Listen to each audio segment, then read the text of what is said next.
We've seen a destruction of the Christian values that this nation was based on. We've seen a destruction of academic standards. We've seen a radical sexualization to the point now where it's completely normal for children to be engaged in sexual experimentation at a young age. It's truly astounding, and that's just scratching the surface, Kirk.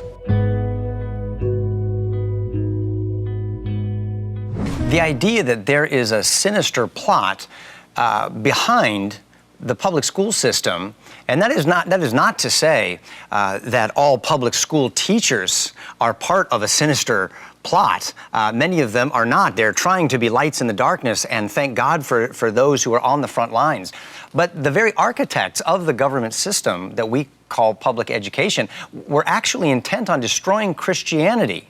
And I think also the family. And I think that's playing itself out more and more right in front of our eyes. Alex, talk with us about some of the dangers that you see when government is in charge of our children's education. Yeah, Kirk, and I just want to emphasize what you said. You're absolutely right. There are so many wonderful men and women who work in the public school system who are, as you pointed out, trying to be a light, trying to teach truth to the children, really trying to do their best in a system that unfortunately is inherently flawed. And some of the dangers, I mean, the Bible actually says, judge something, look at something by its fruit. And what has been the fruit of this system? Well, I think at this point it's readily apparent. You don't have to do a deep dive to find out what's going on. According to the federal government's own data, literally, this is not an exaggeration, less than 1/3 of 8th graders in America today in the public school system are proficient in anything. Now, by proficient, I don't mean they're good at it, they're masters, they're proficient on some of the most dumbed down standards we've ever had in the history of the Western world.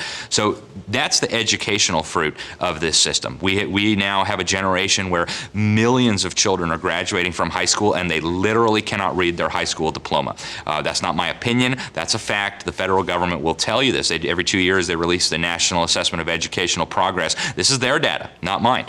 We see the crumbling of the moral foundations of our nation, to the point where my generation, something like 70%, according to scientific polling, say they're socialists. Now, socialism is essentially the antithesis of everything that God teaches, right? Get rid of private property, dismantle the family. I mean, these are divine institutions. We see the drug abuse skyrocketing. We see the abortions, the gangs, the dropouts. If you look at the religious data, again, my generation, maybe you too, I don't know if you're a millennial, Kirk, but among millennials, less than half of American millennials say that they are Christian. Let that sink in. This is the first generation in all of American history where Christians are in the minority. And even among those who say they're Christians, if you drill down, a lot of them think very much like a humanist that John Dewey would have recognized. So that's the fruit. We've seen a destruction of the Christian values that this nation was based on. We've seen a destruction of academic standards. We've seen a radical sexualization to the point now where it's completely normal for children to be engaged in sexual experimentation at a young age. It's truly astounding, and that's just scratching the surface, Kirk. We're seeing more and more examples of parents being separated from their children, not only physically for 6 or 7 hours a day, we think that's sort of normal in the public school system, but separated from them in terms of being the decision makers of what happens to their little children medically, what happens to them with regard to what they're being taught and what they can be exempted from. It almost looks as though the government is trying to replace the parents and become the parents of our children. What do you think about that idea? That's precisely what's happening, Kirk. And it's not just that the government is trying to replace the parents, it's that the government is replacing the parents. They're at the point now where the federal government puts out policy documents calling parents equal partners with them in the raising of their own children. The children in many states now, they can go get an abortion without their parents ever being told. They can be put on puberty blockers, they call them transgender hormones now, without parents ever being informed. In fact, in some cases, the schools will deliberately go out of their way to lie to parents and to deceive parents about what's happening with their child. You've got now full-service community schools, they call them, where the government school takes care of the mental health, the dental health, 3 meals a day in many cases, breakfast, lunch, and dinner. I mean, all that's left now for parents is basically good night story and bedtime hug. It's an incredibly alarming trend, Kirk, and it really flies in the face of what God says in the Bible.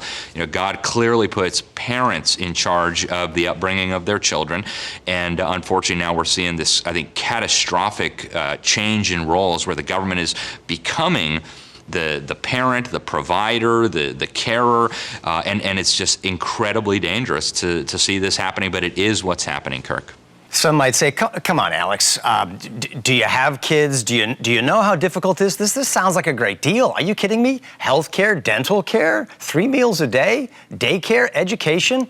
What's not to love about that system? Yeah, that's hilarious that you say that, because unfortunately, Kirk, I think many people today do think that way.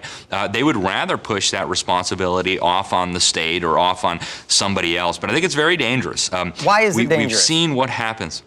Well, we've seen historically, and over the last 100 years, we've got numerous examples of this, of what happens when the parents are pushed to the side and the government takes on the role of parents.